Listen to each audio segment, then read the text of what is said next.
आज हम बात करेंगे डायरेक्टरी सबमिशन पे। आखिर डायरेक्टरी सबमिशन होता क्या है? ये भी एक ऑफ पेज ऑप्टिमाइजेशन का तरीका है। इसके द्वारा किसी भी कैटेगरी में जब भी आप कोई चीज़ सबमिट करना चाहते हैं, जैसे कि मान लो आप एजुकेशन कैटेगरी पे कोई वेबसाइट बना रहे हैं या कोई वीडियोस बना रहे हैं, तो आप उस कैटेगरी को सेलेक्ट कर लेंगे और ये जो डायरेक्टरी है ये वेबसाइट के अनुसार आप वेब डायरेक्टरी बनाकर उसको इंसर्ट करेंगे। तो यही होता है कि जब भी हम वेबसाइट बनाते हैं तो हम उसके title, description, URL, category, email, इन सभी पर ध्यान देते हैं। और हमारा ये भी टारगेट रहता है कि अगर डायरेक्टरी बनाई हुई होगी, डायरेक्टरी मतलब फोल्डर बनाए हुए होंगे, तो ईज़िली हम लोग किसी भी चीज़ को इंडेक्सिंग भी कर सकते हैं। यानी कि कोई चीज़ अगर हम सर्च करना चाह रहे हैं तो ईज़िली हम उसको सर्च कर सकते हैं। आपका जो लिंक है वो पॉपुलर होना चाहिए, तो उससे ये बेनिफिट रहता है कि डायरेक्टरी लिंक को आप सीधे शामिल कर सकते हैं।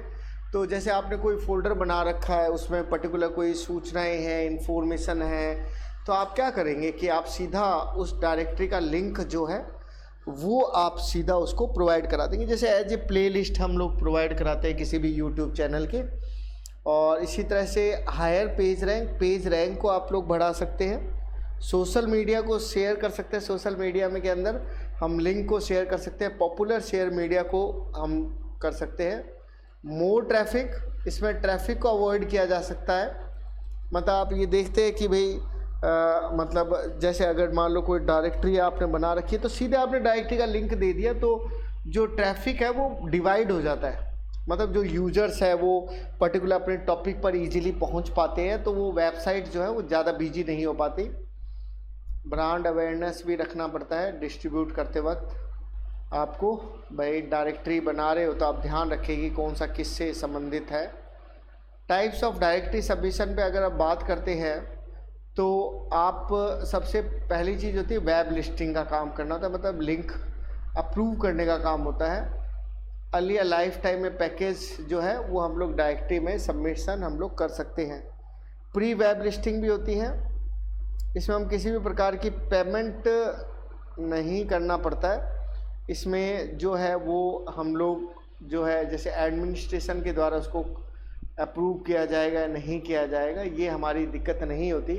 पहले से ही वो क्या होता है, प्री अप्रूव्ड होता है, प्री वेब लिस्टिंग होती है। जैसे कि कई बार क्या होता है कि जैसे हम लोग कोई डायरेक्टरी ओपन करते हैं तो वो डायरेक्टरी जब हम ओपन करते हैं तो ओपन करने से पहले हमें उसका चार्ज देना पड़ता है। तो वो कह देता है कि भाई मान लीजिए आप जैसे कि यूट्यूब चैनल में ही बात कर लेते हैं, भाई मान लीजिए आपने प्लेलिस्ट अलग अलग बना रखी है, तो एक तो होता है पहले से वो प्लेलिस्ट एक तरह से आपने एक तरह से डायरेक्टरी ही बना रखी है।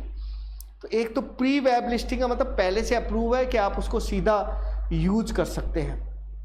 उसके लिए आपको किसी की परमिशन लेने की ज़रूरत नहीं रहती। आप चाहें तो उसमें लिंक जो है उसको भी आप अप्रूव कर सकते हैं। अपनी तरफ से कोई सबमिशन करना चाहे तो कोई सबमिट भी उसके अंदर कर सकता है। इसी तरह से रेगुलर वेब लिस्टिंग भी होती है। इसमें क्या होता है कि हम लोग लिंक का उपयोग करते हैं किसी भी साइट पर सबमिट करने के लिए, हम लोग इसका यूज़ करते हैं। और मतलब इसमें ये होता है कि हम दूसरी वेबसाइट जो होती है उसके ऊपर हम लोग सबमिट करने का काम करते हैं। मेथड जो हो गए, एक तो जो भी आप बेस्ट डायरेक्टरी जो भी यूज़ कर रहे हैं, तो बिजनेस साइट में लिस्ट में से किसी साइट को आपको सेलेक्ट करना पड़ेगा, कैटेगरी सेलेक्ट करनी पड़ेगी, उसका कंटेंट या आर्टिकल क्या है उसको सेलेक्ट करना पड़ेगा, फिर आप उसके यूआरएल, टाइटल या डिस्क्रिप्शन को प्रोवाइड कर सकते हैं। नेक्स्ट जो टॉपिक है वो है सोशल बुकमार्क सबमिशन। अब है ये सोशल बुकमार्क सबमिशन, मतलब एक तरह से ऑफ पेज ऑप्टिमाइजेशन का ही तरीका है। उसमें ये होता है कि हमारी जो भी वेबसाइट है उसको इंटरनेट पे या कंप्यूटर पे कहीं पे भी उसको एक्सेस किया जा सकता है। तो इसमें हम लोग एसईओ की जो भी हमारी साइट है वो इम्प्रूव हो सकती है। इसमें क्वालिटी, यूआरएल का टाइटल, डिस्क्रिप्शन, कीवर्ड, इनको हम लोग क्या कर लेते हैं, शामिल कर लेते हैं। इसमें आप टाइटल का भी ध्यान रखते हैं और जो कीवर्ड जो होते हैं उसको हम लोग सोशल बुकमार्क में यूज कर सकते हैं। मतलब इसका नाम से ही आपको लगभग अंदाज़ा हो जाना चाहिए था कि ये वैसे तो टॉपिक कई बार आ चुका है कि हमें जो भी हम लोग वेबसाइट बनाते हैं, हम क्या करते हैं उसको हम लोग शेयर करना चाहते हैं, उसके रैंक को बढ़ाना चाहते हैं, जिसको हम बोलते हैं ऑफ पेज ऑप्टिमाइजेशन। मतलब वेबसाइट तो आपके अलग चल रही है, इंटरनेट पे तो आप काम कर नहीं रहे, लेकिन आप क्या करते हैं, आपके वेबसाइट के बारे में पोस्ट डाल देते हैं, उसके यूआरएल के टाइटल को, डिस्क्रिप्शन को, कीवर्ड को उसमें शामिल रखते हैं। तो जितना वो सोशल वेबसाइट पे एक्सेस होगी, जैसे फेसबुक हो गया, इंस्टाग्राम हो गया, तो वो एक तरह से सोशल बुकमार्क सबमिशन का काम भी आपको करना पड़ेगा। तो सोशल बुकमार्क के फ़ायदे क्या होते हैं? अगर आप ऐसा करते हो तो आपके वेबसाइट पे ट्रैफिक बढ़ेगा, है ना, बुकमार्क की तरह आप यूज़ करके, और यूज़र उसमें इजीली विजिट कर पाएगा। और इसी तरह से प्री ऑनलाइन प्रमोशन भी होता है। इसमें हम क्या करते हैं, हमारे प्रोडक्ट या जो भी हमारा लिंक होता है उसको फ्री में भी प्रमोट कर सकते हैं। इसमें कोई चार्ज नहीं देना पड़ता है। ये ज़रूरी नहीं है कि भाई आप चार्ज लेकर ही वेबसाइट पे काम करवाएं, आप सीधे फ्री में कुछ जो है पैकेट जो है वो फ्री में अवेलेबल भी करवा सकते हैं। तो जैसे कि पर्टिकुलर कोई टॉपिक पे आप फ्रीली अवेलेबल करवा सकते हैं। और इसके अलावा जो परमानेंट और या क्वालिटी बैकलिंक का भी आप यूज़ कर सकते हैं। वेबमास्टर के द्वारा आप बैकलिंक का भी यूज़ कर सकते हैं। मतलब बैकलिंक का मीनिंग ये है कि आप सीधा जो लिंक होते हैं सिंपल, उसी को ही कह रहा है ये। तो आप क्लिक करने पर कोई भी पर्टिकुलर सोशल बुकमार्क साइट खुल सकती है और आप इम्प्रूव कर सकते हैं। गूगल के पेज रैंक में आप बढ़ा सकते हैं, क्योंकि जितना आप उसको शेयर करेंगे, जितने बुकमार्क आप उपयोग लेंगे, उतना ही आपकी जो वेबसाइट की जो पॉपुलैरिटी है वो बढ़ जाएगी, पेज रैंक आपका बढ़ जाएगा, इंडेक्सिंग अच्छी हो जाएगी। इंडेक्सिंग अच्छी हो गई तो आप जो भी टॉपिक, नया टॉपिक डालेंगे, उसका कंटेंट हमें इंडेक्स के द्वारा, जैसे बुक के आगे इंडेक्सिंग होती है, उस तरह से हमें जो भी टॉपिक है वो हमें इजीली अवेलेबल रहेगा। कोई क्वेश्चन है वो हम लोग इजीली उसमें शामिल कर सकते हैं। लेटेस्ट अपडेट आप डालते रहे, यूज़र भी उसको शेयर कर पाए, ऐसा कोई सुविधा आप ज़रूर रखें, ताकि अगर एक यूज़र को पसंद आता है तो तुरंत उस लिंक को क्या करवा देगा, प्रोवाइड करवा देगा सबके लिए। इसी तरह से पोर्टेबिलिटी होनी चाहिए, सिक्योरिटी होनी चाहिए। ऐसा ना हो कि वो हमारा पेज है वो हैक हो जाए। और वेब पेज को स्टोर ज़रूर करके आप रखें, ऑनलाइन कहीं से भी वेबसाइट को एक्सेस किया जा सकता हो। तो इससे फ़ायदा ये होगा कि हमारी सूचनाओं का नुकसान नहीं होगा। तो और पोर्टेबिलिटी और सिक्योरिटी पे ज़रूर ध्यान दें। पोर्टेबिलिटी का मतलब उसको कहीं पे भी एक्सेस किया जा सकता है, और सिक्योरिटी मस्ट है। नहीं तो अगर आपकी वेबसाइट ही हैक होगी तो आपकी जो आवश्यक सूचनाएं जो है वो कोई डिलीट भी कर सकता है, एक्सेस भी कर सकता है। नेक्स्ट जो चीज़ है वो है ब्लॉग सबमिशन। ब्लॉग सबमिशन का मतलब होता है ब्लॉगिंग। ये ब्लॉग है BLOG, ब्लॉगिंग। ब्लॉगिंग का मतलब होता है कोई अपने बारे में कोई जानकारी देता है तो इसको ब्लॉगिंग कहते हैं। ब्लॉगिंग का मतलब होता है कि अपने बारे में कोई, जैसे ट्विटर में होता है ना, वैसे ही सेम अपनी बारे में कोई सूचनाएं देना, वो ब्लॉगिंग कहलाता है। अब आप देखिए, ब्लॉग सबमिशन जो है, ब्लॉगिंग जो है, ये भी एक ऑफ पेज ऑप्टिमाइजेशन का एक तरीका ही है। इसमें आप ब्लॉग अपनी मर्जी से कुछ भी, जैसे कोई मैटर है वो आप इसके अंदर क्या कर सकते हैं, लिख सकते हैं। ब्लॉग भी सर्च इंजन में भी शामिल होता है। ऐसा नहीं है कि आपने कोई ब्लॉग लिखा है तो वो सर्च नहीं किया जाएगा। रेगुलर सूचनाएं होती है। ब्लॉग क्या होता है, पर डे कोई भी यूज़र जो है या प्रोग्रामर है वो उसके अंदर अपनी सूचनाएं डालता रहता है, और इसके भी बैक लिंक होते हैं, उससे प्रॉफिट उससे कस्टमर का बढ़ जाता है। तो ब्लॉग भी एक लगातार प्रोसेस होता है। मतलब आपने आज कोई नया टॉपिक ईजाद किया है या कोई नया टॉपिक आपको लगता है कि अच्छी सूचना है यूज़र के लिए, तो आप उसके अंदर ब्लॉग के अंदर डाल देंगे। एज ए ट्विटर जैसे होता है वैसे इसको पोस्ट किया जाता है, और यूजफुल सूचनाएं यूज़र को अट्रैक्ट करती है। जितनी ज़्यादा अट्रैक्ट होगी उतना आपकी इसमें इनकम भी ग्रोथ कर सकती है। तो आप कोशिश ये करें कि आप जो भी ब्लॉग लिख रहे हैं, खुद का ब्लॉग, वो सुविधा आपकी वेबसाइट में भी रखें, और अपनी वेबसाइट की जो जानकारी है वो भी ब्लॉग में डालते रहे। मान लो किसी ने कोई क्वेश्चन पूछा है तो आप उसमें ब्लॉग के अंदर लिख दें कि ये मेरी वेबसाइट में यहाँ मिल जाएगा। तो आपकी जो सुविधाएं हैं वो आपके बढ़ जाती है। तो मीनिंगफुल सूचनाएं आप उसमें ब्लॉग के अंदर लगातार डालते रहे, तो उससे क्या होगा, आपके सर्च इंजन का रिजल्ट जो है वो अच्छा आ जाएगा, रिलेशनशिप बढ़ जाएंगे, संबंधित क्वेश्चन ही शामिल किए जाएं, फीडबैक है, कमेंट्स है, वो आप ब्लॉग के अंदर ज़रूर शामिल करें, और बिजनेस को अपडेट करते रहें, फ्री मार्केटिंग का काम करें। यदि हम रीडर के लिए इन्फॉर्मेशन को शेयर करते हैं तो लिंक को शेयर ज़रूर करें, फ्री मार्केटिंग का काम करें, ऑथोरिटी के साथ में ज़रूर काम करें, जैसे न्यूज़ को शेयर करना, ये सारे काम करें। मोर इनबाउंस लिंक भी होते हैं, सबसे छोटा तरीका होता है वेबसाइट को शेयर करना। जो भी आपके वेबसाइट के आर्टिकल है इनको भी आप लोग शेयर कर सकते हैं। मतलब इन्फॉर्मेशन और नॉलेज दी जा सकती है। एक दिन में हज़ार ब्लॉग बनाए जा सकते हैं। मतलब आप देखेंगे कि कभी आप ब्लॉग्स पढ़ेंगे तो आप देखेंगे हज़ार ब्लॉग होते हैं। ब्लॉग जो होते हैं अलग अलग प्रकार के होते हैं। जैसे एक होता है माइक्रो ब्लॉग है। माइक्रो ब्लॉग जो होते हैं उस पर एक टॉपिक के बारे में जानकारी दी जाती है।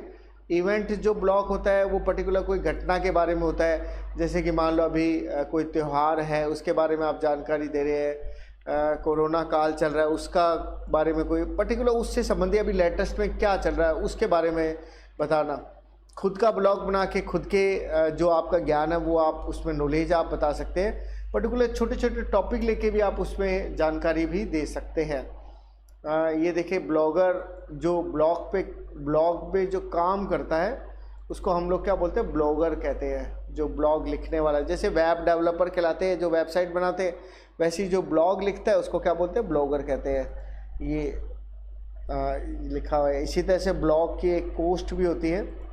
ब्लॉग से संबंधित आर्टिकल जो लिखता है वो उनको क्या कहता है, ब्लॉग पोस्ट कहा जाता है, ब्लॉग पोस्ट कहलाते हैं वो। अब है नेक्स्ट जो चीज़ है वो है आर्टिकल। देखो ब्लॉग और आर्टिकल में कोई ज़्यादा डिफरेंस नहीं होता है। ब्लॉग जो होता है जैसे मैंने अभी आपको बताया था कि पर्टिकुलर किसी इवेंट के बारे में लिख दिया, जैसे अभी कोरोना काल चल रहा है तो कोरोना के बारे में लिख दिया, पर्टिकुलर कोई त्यौहार के बारे में लिख दिया, कुछ भी लिख दिया। और आर्टिकल्स क्या होते हैं, जैसे आर्टिकल्स होते हैं जिसमें आप मतलब पूरी जानकारी उसके बारे में देते हैं, उसके बारे में बहुत बढ़िया रिसर्च आपके पास में होता है, बहुत अच्छी जानकारी आपके पास होती है। तो ये भी एक ऑफ पेज ऑप्टिमाइजेशन होता है। आर्टिकल की भी वेबसाइट्स होती है जहाँ पे आप उसके बारे में जो है आर्टिकल लिखकर उसके अंदर डाल सकते हैं। इससे भी आपका ट्रैफिक अट्रैक्ट होगा, एसईओ की एक्टिविटी बढ़ जाएगी, पेज रैंक आपका बढ़ जाएगा, वेबसाइट पर लिंक कर सकते हो आप आर्टिकल। क्वालिटी आर्टिकल उपयोग ले, क्वालिटी पे ज़रूर ध्यान रहे, यूनिक इन्फॉर्मेटिव होना चाहिए। जैसे कई लोग पॉलिटिक्स पे लिखते हैं, ऐसी ऐसी बातें लिखते हैं कि भाई हमें पता ही नहीं होता कि अच्छा ये कैसे सोचा जा रहा है उस बारे में।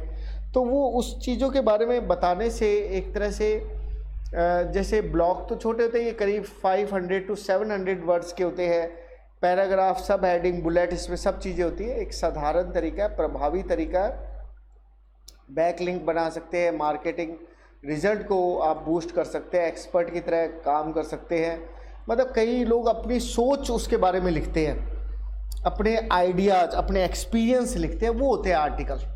ब्लॉग तो हो गया जैसे मान लो कोई मैंने जानकारी आपको दे दी, छोटा कोई किसी ने क्वेश्चन पूछा उसके बारे में जानकारी दे दी, ये आपकी सोच है, आपने उस चीज़ को कैसे समझा है, वो होते हैं। तो अपने जो पर्सनल एक्सपीरियंस है, आपने कैसे अपने लेवल पे आप पहुँचे, आज जिस मुकाम पे आप पहुँचे हुए, उससे मोटिवेट कर सकते हैं। क्वेश्चन पूछ सकते हैं आर्टिकल में, जैसे आप सुबह जल्दी उठना चाहते हैं, क्या आपका मन है कि आप सुबह जल्दी उठे, तो आप उसका क्या तरीका है वो आप बता सकते हैं। ब्लूप्रिंट आर्टिकल्स का हमें पता होना चाहिए कि हम कैसे उसको धीरे धीरे पॉइंट टू पॉइंट उसके टॉपिक कवर करेंगे, उसके मैनेज करेंगे। और कीप पैराग्राफ शॉर्ट, पैराग्राफ की शॉर्टिंग जरूर करके रखें ताकि वो बोर ना हो जाए। मतलब एक टॉपिक के बाद जस्ट दूसरा अच्छा इंटरेस्टिंग टॉपिक आ जाना चाहिए। बुलेट पॉइंट बना के रखें, छोटे छोटे बुलेट पॉइंट जरूर बनाएं। कीप द थ्रिल ऑन, मतलब किसे रोमांचक बनाए रखें। ऐसा नहीं है कि यूज़र पढ़ता पढ़ता अचानक बोर हो जाए, उसको ऐसा लगना चाहिए कि कुछ मिस्ट्री है, कुछ अच्छी चीज़ बताने वाला है। इस तरह से उसके अंदर कुछ माहौल रहना चाहिए, नहीं कि वो सुनते सुनते या पढ़ते पढ़ते बोर हो जाए। हज़ारों लोग एक ही टॉपिक लिखते हैं, लेकिन जो यूनिक लिखेगा वही अटैक उस पर ज़्यादा होगा। कुछ अच्छे प्रूफ भी डालो कि देखो ये मैंने, भाई आपने कोई बात बोल दी तो उसके बारे में भी बताओ ना कि भाई मेरा ये एक्सपीरियंस हुआ था, मेरे साथ ऐसा कुछ हो गया था। स्टोरी शेयर कर सकते हो और रिसोर्सेस भी दे सकते हो, जैसे बता सकते हो विकिपीडिया पे आप जाके देखिए, कोई अच्छे ब्लॉग है ये, उसके बारे में आप बता सकते हैं कि अच्छे ब्लॉग है तो उसके बारे में आप जानकारी दे सकते हैं। और नेक्स्ट जो टॉपिक है वो लिंक एक्सचेंज है, जो अपने नेक्स्ट वीडियो में इसके बारे में डिस्कस करेंगे।